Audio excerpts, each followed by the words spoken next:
Today's date is Thursday, July 24th.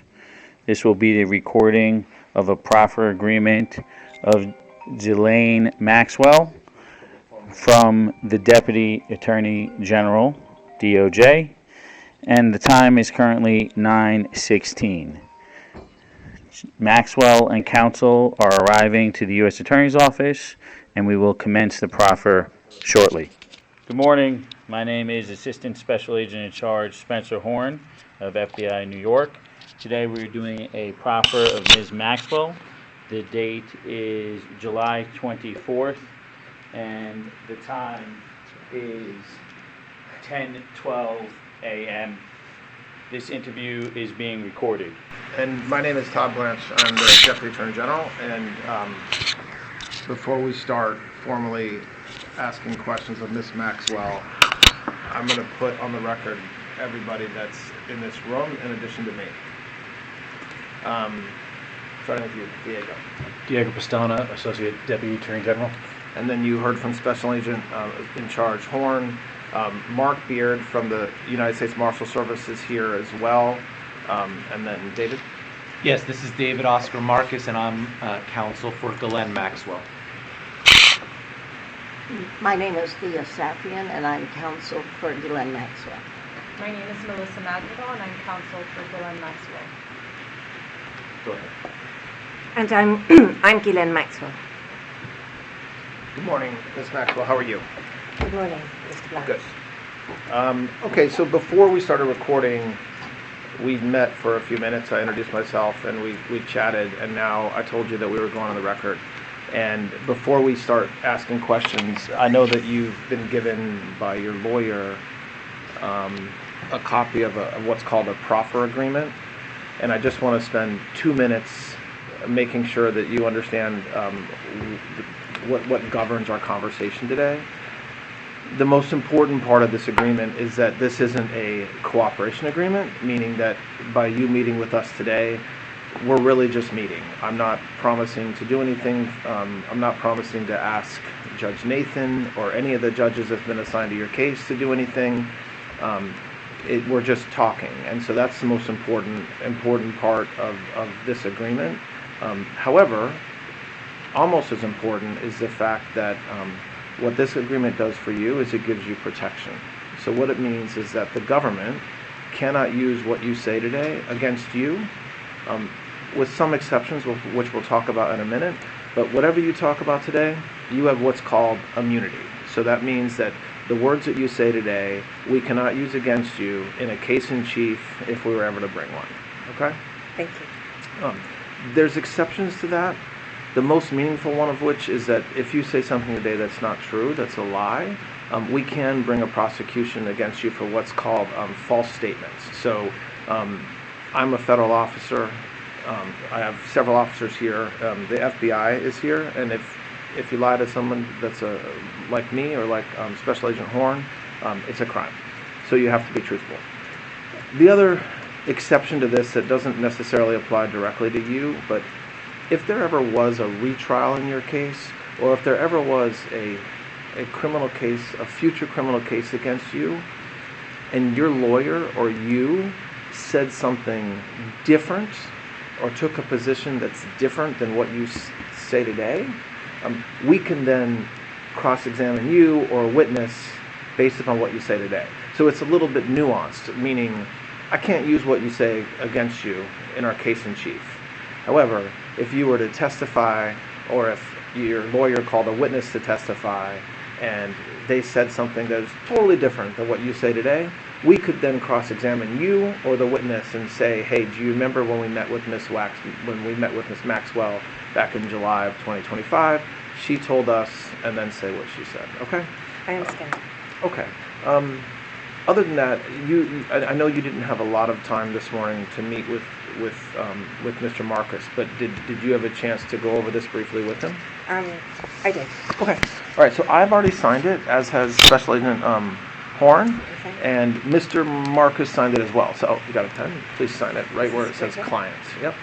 And I will provide a copy of this to your lawyer so you guys have it. Okay. Thank you. So, Ms. Maxwell, about a week and a half ago or 2 weeks ago, You see the light blinking on there? On the Sony. Yeah, there it is. okay, we're just confirming that it works, and it does. Ms. Maxwell, I guess about a week and a half or 2 weeks ago, Mr. Marcus reached out to me and said that you wanted to speak with somebody from the government about not only your case, but about everything that's been in the media and that's been publicized about Mr. Epstein in your case. That is true, and I did speak to him, and I did ask him did tell him that I was very keen to talk to anyone, because no one from the government at any time ever since the inception of the case, so dating back to the early 2000s, has ever spoken to me, and indeed I believe ever reached out to me at any time to even speak to me, and that includes up to when I was indicted and prosecuted. I believe that, or I understand, I should say rather, that my attorneys at the time did tell the government that I wanted to speak to them, because I was very keen to meet with anyone so that I could tell or have them ask me any question. I've never had any problem to speak to anybody, and I offered myself, and I kept asking if they would meet with me so that I could talk to them, and for whatever reason, that was not happening. Okay.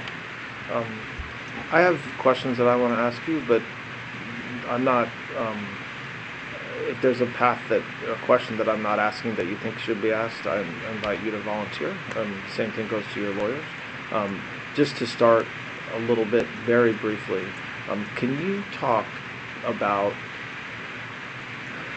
when you first met Mr. Epstein? I know that goes back a while. And just very generally talk about your relationship with Mr. Epstein from the time you met him all the way up until his death. I met Mr. Epstein in 1991.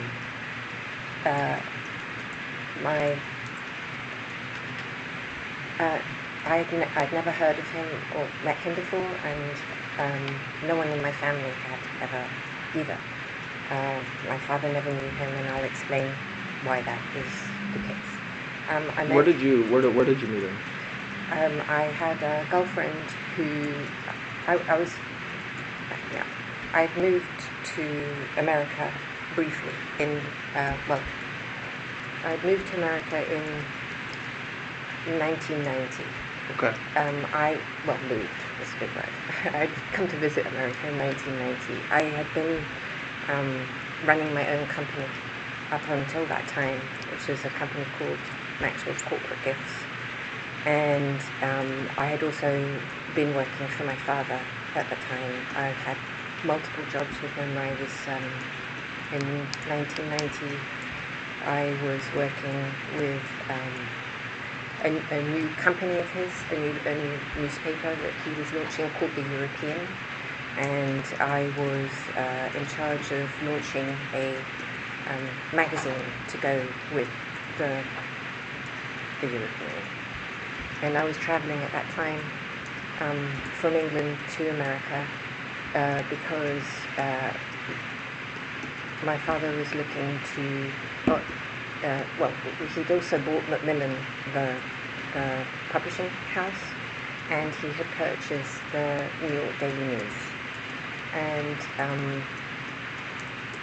it's true to say that my father always wanted me to come back full-time and work for him, but that's a much longer story. I don't think we need to go into it this time. So, but I was always working with him. Well, there was no escaping, as it were, to work for him. So, in 1990, I had come over to New York to help look at some of that. He was having some advertising issues with the New York Daily News, and in fact, I may have met Donald Trump at that time because my father was friendly with him and liked him very much, and I think should be said that he also very much liked Ivana, because she was also from Czechoslovakia, where my dad was from. So I don't remember if I did meet him or not in 1990 with my dad, but I knew that that's how I knew about then Mr. Trump. And this was before you met This was before I met Mr. Mr. Epstein. Yes. Okay. All right. So I was already going backwards and forwards in America, and then in April of 1991, I came to New York. I can't remember for what reason, what business reason, but there was a business reason, something to do with my dad at that time.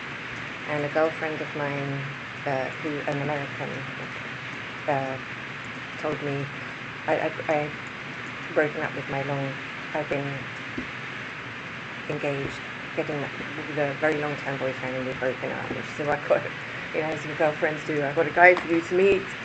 And I was like, who is it? And she goes, he's been dating my sister, you'll love him, he's looking for a wife. I'm edging towards 30, I don't need to tell you guys that's a very important moment for a girl, to think about important things. Sure, I'd be happy to meet him. And so sometime in 1991, now, we're in 1991, I met him at his offices on Madison Avenue. And I think the most memorable thing I can think about that is he was wearing a tie, which he didn't often do, and it had a giant tomato ketchup stain on it. So I was like, wow, okay. And that was how we met. Was your meeting at his office for you to meet him just personally, or were you there for I was just work-related reasons? No, well, I knew nothing about him. Okay. He just invited me to come and have tea at him.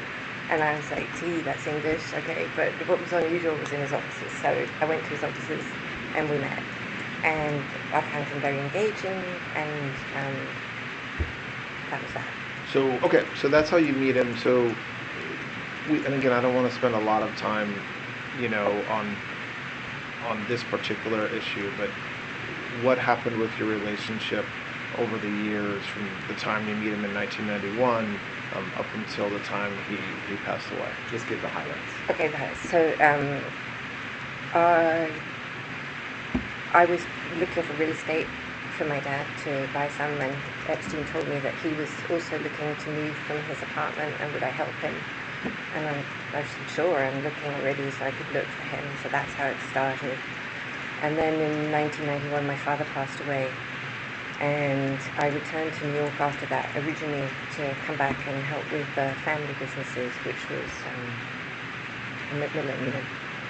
And then the debacle of my father's passing hit the family, and we lost all our businesses, and my family thought that it would be best if I stayed in America because of the intensity of the press and the drama surrounding my father's death in England. So I stayed, and Epstein said, well, you can keep helping me, you can help me find a house, and you can decorate the house, and it gave me something to do. Were you in a romantic relationship with him at this point, or just friends? Just friends. And while we're just, with respect to your father, there have been multiple questions about whether he worked for any intelligence agency. Do you have any knowledge about that? I think, well, certainly my father had a background in intelligence because he was, I believe he did in the Second World War. He was a British intelligence officer. I think that my sort of belief is that once you've been an intelligence officer, you're kind of always, it doesn't mean that you're formally employed. So I don't think my dad in any formal sense was employed by any agency, but when you are a very significant businessman and politician, as my father was, you meet with people all the time, and you, I guess, trade business or ideas. I think if that would fall under that definition, that's how I would think of it. Now, he certainly, I have no formal knowledge of anything specifically that he did in that thing, but if you're asking me if I thought that he did help people, the answer would be yes, I do. Did your father and Mr. Epstein have a business relationship over the years? I know we're maybe jumping around a little bit. They never met. So As far as you know, they never even met.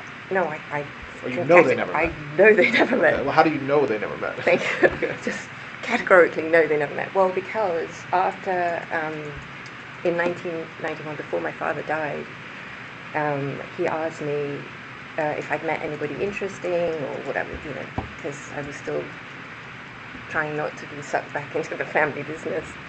And I told him that I had met Mr. Epstein, and the reason why I shared that I'd met Mr. Epstein because I believed at that time that Epstein worked for Bear Stearns, and Bear Stearns was one of our banks. And I knew that my father was friendly with both Jimmy Kane and with Ace Greenberg. So my dad was actually in New York, I think. If I don't think I had this conversation on the phone, but I honestly, we're talking 30 years ago, so I'm not sure. But if maybe I told him this verbatim because I know that what my dad did, whether I saw it or whether he did it and told me later, I don't remember. But he called both Jimmy Kane and Ace Greenberg to ask what sort of guy he was and was he even allowed to, because so they never met. He didn't even know But who they he was. had. They knew some of the same people. It sounds like, or certainly the Bear Stearns connection was something that you knew that they had. No, well, he never had a connection with Epstein. He had a connection with the bank. I mean, Epstein, I'd never heard of him or knew of him before, and I certainly, if my dad had known him, right, when I said this is who he was, he didn't know who he was. So he rang Ace and he rang Jimmy to ask if it was okay that I even knew him. And I just want to explain briefly why my father would even do such a thing.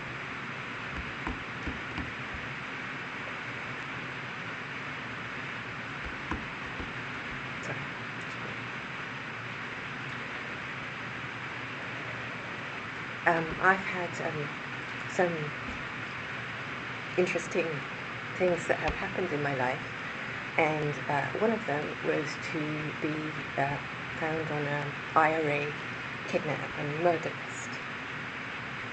And so after that happened, well, there were other related, I'm not going to bore you with all the horrible things in that vein, but if you want the details, of course, I can.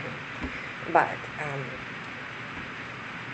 after that happened, my father wanted to put a lot of protection on me, obviously, and I declined on the grounds that that would be a very life-restricting event. You're all in law enforcement, I know you understand this. And so he had told me that, be taking my life in my own hands and whatever. And so I think after that event and several others where I had stalkers and all that thing that one has, he was always quite protective of me. And so if I met somebody, he would try and verify that they weren't going to do anything hideous. And so in case you thought it was weird that he would call Jimmy and Ace, it might, you may think it is, but from my perspective, he was just because he was concerned. I was in America alone, and he had an opportunity to verify who this person was. And so I don't know if I was in the room with him, I don't recall, but I know that at some point my father told me, he's fine, you can see him. Yeah. He's safe. Okay. Well, okay. So we might come back and touch a little bit more on that at some point, but Yeah. I went down a rabbit hole for a minute. That's all right, about I just your wanted to- father. No, that's helpful, thank you. So, okay, so you're now in the 90s and you're friends with Mr. Epstein, your house, decorating the house or the apartment. What happens with your relationship again? I know we're talking about a 35-year time period or whatever, but to the extent you can kind of at a very high level talk about it. Listen, I think just full disclosure is the best way to go at this point. Yeah. So in 1992, I slept with him one time. And I was like, oh, that's it, we're going to be dating, because that's how I thought. And I kind of thought of myself in that moment, like, because I felt if you slept with someone that you were then dating them. Yeah. That's the world I came from. But that really was, well, that's how I thought. But we didn't sleep together again for, I don't know, really a significant period of time. And when I say Like years or? I don't know if it was a year. That feels long, but maybe 9 months. I mean, a long time. Okay.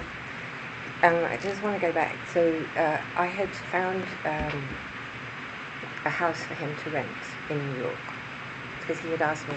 I'd been looking one for my father, and I found one, which was a former Iranian embassy. I think it was. I think it belonged to the Iranians or the Iraqis, someone.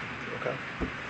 And I didn't know that he had any money really, and it was like, I want to say it was $12,000 a month, which to me seemed like a fortune. And I said to myself, I found this house, but I don't think you can afford it. And he was like, ridiculous, of course I can afford it, and he rented it. And that house came with, it was a State Department house, because it was, I think that was under Sector Station or whatever it was. And anyway, I put it back together, but there were certain rules you couldn't paint, because it had to go back, when you gave it back to the country that. So he had this house, and I had moved into a 10-foot by 10-foot apartment because all of our stuff had been either lost or frozen or whatever. So he became, in this moment of my life, like, really, because I was like, everything was, it felt very similar to this man, if that makes any sense. Anyway, so, but I had no key to his house, I had no free access to his house, and in the entire time that he lived there, which was, I believe, until the beginning of 1996, I never slept a single night in that house, ever, not one. But so you said a minute ago that that you had slept with him on one occasion, and at the time you remember thinking, that this meant you were in a relationship, but then it didn't. You really were not in that type of relationship. Well, I thought, did that change over between 91 and 92 or whatever, and years forward? So I did travel with him a lot. Okay. So I would go to his houses in Palm Beach. He only had that house actually. No, that's not true. He had the house in Palm Beach, and he had a house in Ohio. In where? Ohio. Okay. And he had the house in Ohio because of his business relationship with Mr. Wexner. And he had and I had to go and decorate and put that house together. When we traveled together, we stayed in the same bed, but not in. But I didn't. Go ahead. It's okay. Talk. So you stayed. So when you would travel with him to his houses in Palm Beach, Ohio, or even just traveling, if it was just traveling with him, you would stay in the same bed. So sleep in the same bed with him. Yes. Okay.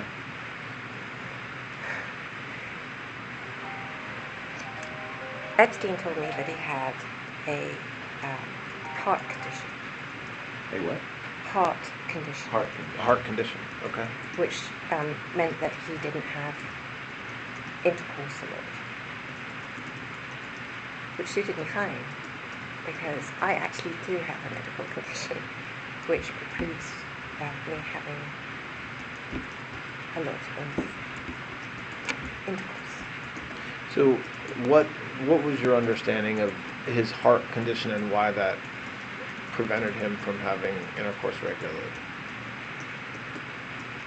I don't know. I mean, he liked other forms of sexual activity.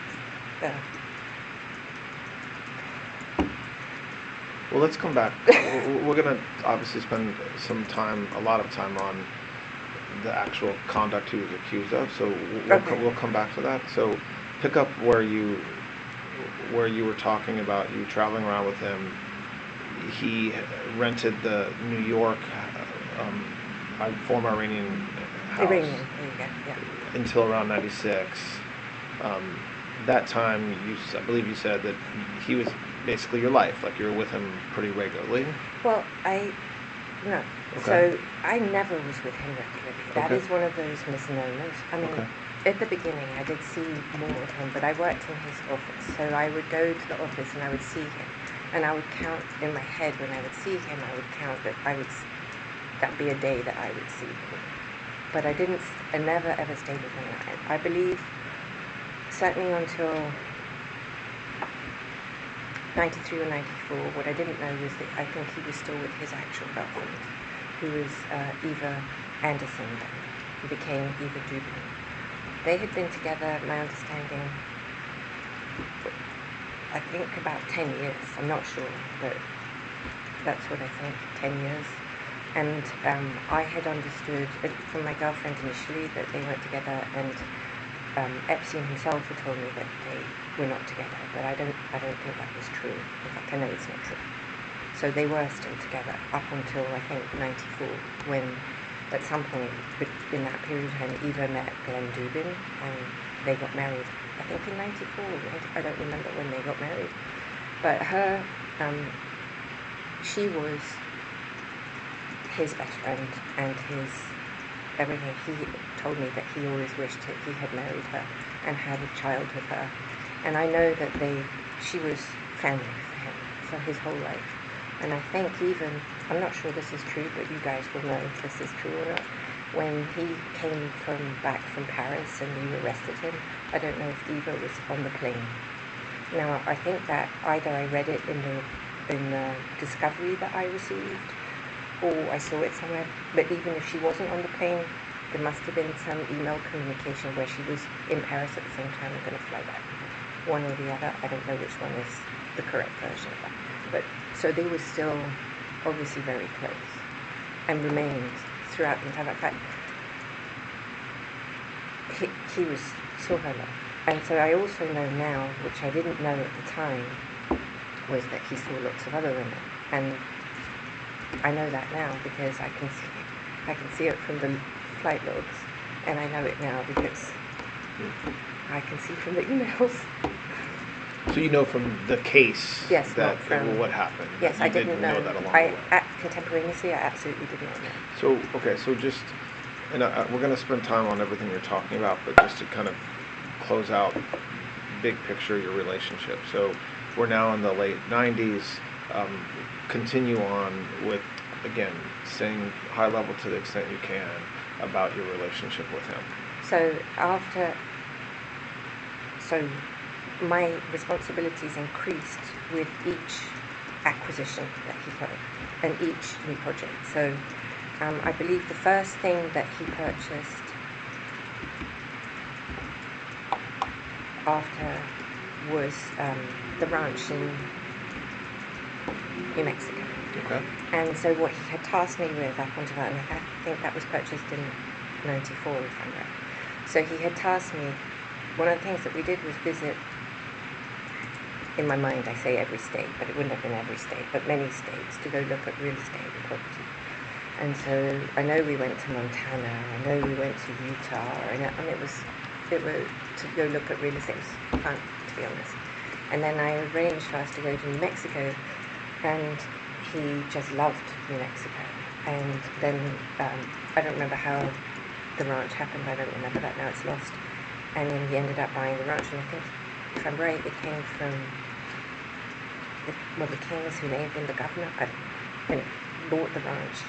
And then I had to deal with that. And dealing with that was extensive. I mean, the way that I thought of myself, or the way that I think is the best way to explain how I view my role, was as a general manager, because each property to me was like a hotel. So the ranch was very challenging, because not only that, but it had BLM land. So to maintain your BLM, you had to have cattle. And I love animals, and so the first thing, horses, and so I wanted it, if you're going to have a ranch, I like authenticity, so I don't think you should have a ranch you're not going to have the things that make it special. So were you paid by him along the way? So I time? became salaried at some point. Okay. My memory is that I got paid $25,000 a year to begin with. That's my memory. I may be wrong. And then with each, as it became more obvious, because I kept thinking I was going to go home being England. And but it. Did you, and financially, you were not relying on him, the 25,000 or whatever amount you were paid, were you relying on that money to live and his generosity to live, or did you have your own money? So there's a. And again, I want to just make sure we're talking about that, like keeping it between like the late 90s, maybe I guess into a little of the 2000s. I just want to hit something on the head right now. There's a tremendous amount of reporting that said that I had a trust fund. Thank you. A trust fund. I have never had a trust fund at any time. So how did you live? Did you live with 25,000 is not enough to live on. No. So I had, during this period of time, the the Serious Fraud Squad had come to see me in relation to my father's passing, and to establish whether I had been involved in any way with his business or with any shenanigans. I think I've told the story many times, so I don't know if it's now somewhat hypocritical, but I'll tell you what my memory is. So I received a letter from them that said, go about my business, and my memory, maybe hypocritical, there was a PS that said, are you Snow White's cousin? I had nothing. I was never involved in any of his business, whatever, so I was free. And But you're, obviously your father and your family had a lot of businesses. Is it because the money, whatever money or whatever equity was in the businesses, just stayed with your other family members? No, there was no money. So my father was never attached to money. He was born a peasant, a real one, dirt floor, no shoes, no clothes, some clothes, but not, sorry, I don't mean to say, and nothing. And he was never into that. I mean, there were things that he had, his extravagances. He loved his boat and his plane, so obviously you need money for that, but there was nothing else. And there was not a single penny that came to any of us at any time, ever. Okay, so when you're talking about your life with Mr. Epstein in the 90s, you're very different financially. You're very different financially positioned than he is. Meaning, Absolutely. He's giving you money. He's paying for when you fly. He, I assume, Absolutely. pays for your flights. Yes. Okay. Okay. So I interrupted you when you were saying how you were functioning as general manager. You helped with the New Mexico ranch. So did your role with him continue like that for many years, or for how long? So I continued in 2000. Well, by 1999, our relationship had foundered. Why? Two reasons. We were never sleeping together again, so we stopped having sexual relations in 1999. Not full sex, sorry, just to be clear. Didn't mean that we didn't still share a bedroom sometimes or whatever. He had another girlfriend. He had what? Other girlfriends. I definitively knew that it was over after 9/11, actually, because we were both in New York. And I don't know, were you in New York? 9/11's, yeah. And it was a scary time if you were in New York. You didn't know, I didn't know, nobody knew what was going on. And he was in 71st Street and I was in 65th Street, my house. And he wouldn't see me at all. Asked me, his mum, who I'm very close to, was in hospital at Lenox Hill, just asked me to look after her. And then I knew, as anyone did at that time, if you're not going to be there for someone in 9/11, you're never going to be there. So for me, that was the line in the sand. And he had another English girlfriend, actually, from 2000. Are you, though, still on his... Are you still being paid by him at this point? Yes. Okay, so go ahead. So what... At that point, when you say you realize kind of... Well, I mean, I'm talking about the... I had... There was a... I had wanted to get married and have children. And Epstein had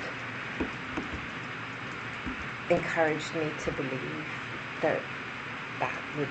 I don't know about them. Certainly by the late 90s, I knew the marriage part was never going to happen. I had believed that maybe in 96, 97, 98 maybe, but then I realized it wasn't that. But I did think that we might have a child, which is what I had really wanted.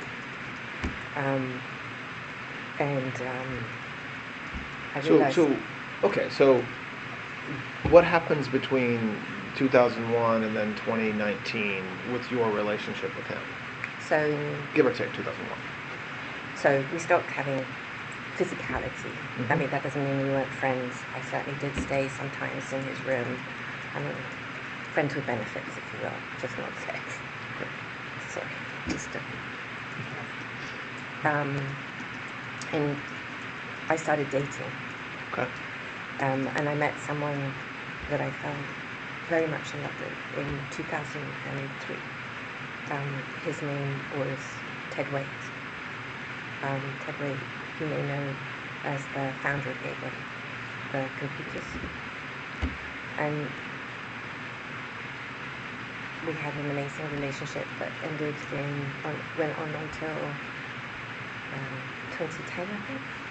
And I was with Ted from that time. Did you meet him through Mr. Epstein? No. Well, indirectly, I suppose you could say. So. No, they'd never met. I was at a dinner where I met Ted, but it wasn't. I was with President Clinton. President Clinton was my friend, not Epstein's friend. And Epstein had flown him. And there was a dinner, and Ted came to the dinner. So I guess indirectly through Mr. Epstein, because it was his plane, but I'd have been there anyway without him. Was Epstein on the plane when you guys flew? On that trip, yes. Oh, well, yes. Yes. So when you say the dinner was where? Hong Kong. Okay. And so you had flown over with... So who was on the plane for that trip? I don't mean everybody, but you said... So Mr. Epstein was on the plane? Yes. You were on the plane? Yes. Who else? That you can remember. I'm not... you only know what you remember. Was President Clinton on the plane? Clinton. He would have had his guy, Doug Vance. Maybe Jason Cooper. Maybe probably two. All... And so why? So how do you meet? Why do you say that's when you met him, and that you met him through Clinton? Well, it was I don't think Ted would have been there had it not been it was a President Clinton dinner, and Ted came to be with President Clinton, not to be with Mr. Epstein. Does that make sense? Yes. That's why I say that. Okay, so so in the time that you're dating, that you're with him to 2009, are you still working for Mr. Epstein during that time? It'd be true to say that Jeffrey tried very hard, Mr. Epstein tried very hard to keep me to working for him, because, I mean, this is a complex operation. I'm not talking about anything untoward, just the sheer size of the projects. I'm talking the construction projects, the houses, the staff. It's a really significant job.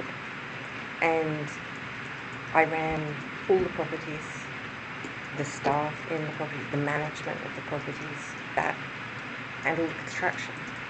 And we're talking tens of millions of dollars that I can't remember what the budget was for the construction on any given year. It's gone. But these are very significant projects. And so that was what I did, and I managed the budgets. Well, I didn't manage the budgets, I oversaw the budget. So I would just make sure that if you said you bought a air conditioning plant. I saw an air conditioning plant, and I could call the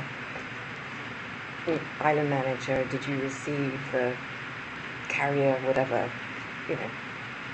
When did Mr. Epstein purchase the island? I want to say 96 or 97, something like that. Okay, so we're going to come back and spend more time on the money with respect to Mr. Epstein and his wealth, but just so we can finish this. So in 2009, you end your relationship with Ted? 2009, 2010. Okay. I can't remember if it was 10. Okay. I don't know. I'm So in sorry. that time period, what happens next with as far as your relationship with Mr. Epstein? I don't have one with him. You don't have one of him, like, you don't see him, or it's just a different relationship? I did see, I maybe saw him once or twice, or maybe even 3 times. I certainly went to his house once, for sure. Maybe twice. But I was not seeing him. The only time that I was in touch with him was when the things happened, like things I mean in the press that affected me, or when the CVRA case was filed and there was all that rubbish that went out, because I needed information, because I didn't know anything about what was happening, and I needed his help. To understand, well, it doesn't make it sound right. Rephrase that. I don't mean his help. I meant to have answers so that I had an ability to defend myself. That's what I'm talking about. I'm not talking So in when a does that relationship change? So you're working, you talked about when the physical relationship stopped, and then you're still working for him or with him, managing his properties and serving as like a general manager. You then start your own relationship with another individual, with Ted, from 2003 till 2009 or 10. At what point in that whole period is there like more of a break where you're no longer acting as his general manager? I wanted to have a full break when I started dating Ted, and he was clever. I suppose it would be true to say that I sort of viewed Mr. Epstein at that point as sort of family, if you will, like someone I could rely on, and I should have had more confidence in myself. I can see that now, but at the time, given everything that had happened in my life, I thought that it would, and I saw how he was with other people like Eva, who seemed to be very comfortable saying that. I thought this would be, and he always said I was like family, so he worked hard to maintain a relationship with me. He was generous with me. He let me use the plane, for instance, which was very generous. He would check in with my mum. Things that were meaningful to me in that time. And then, it may still not have worked, but that his mother, Paula, had been in a very serious car crash, and she had become sort of like a surrogate mother for me, sort of because my mum wasn't there. I could look after her the way that I would have.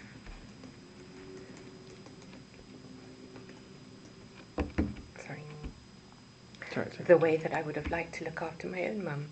So I became very close to his mother, and she had been in a car crash, and in 2004, I believe, it may have been 5, I don't recall exactly, her health took a serious decline. And Epstein called me and asked me if I could look after her.